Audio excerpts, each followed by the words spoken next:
স্বচ্ছতা নিশ্চিতকরণ, সুশাসন জোরদার এবং টেকসই অর্থনৈতিক প্রবৃদ্ধি ত্বরান্বিত করতে চার্টার্ড অ্যাকাউন্ট্যান্টরা গুরুত্বপূর্ণ ভূমিকা পালন করছে বলে মন্তব্য করেছেন তথ্য ও সম্প্রচার মন্ত্রী জহিরুদ্দিন স্বপন।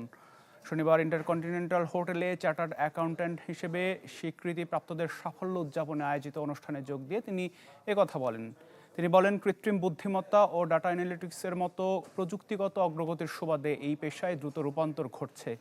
নতুন চার্টার্ড অ্যাকাউন্ট্যান্টদের উদ্ভাবনকে আলিঙ্গন করে পরিবর্তনের সাথে খাপ খাইয়ে নিজেদের কৌশলগত পরামর্শক ও আর্থিক খাতে নেতৃত্বের ভূমিকায় রাখতে হবে। প্রযুক্তির সংমিশ্রণের কারণে যে এক নতুন প্রেক্ষাপট তৈরি হয়েছে সে বিষয়েও একটা সার্বক্ষণিক সচেতনতা এবং সজাগ দৃষ্টিভঙ্গি আপনাদের থাকতে হবে।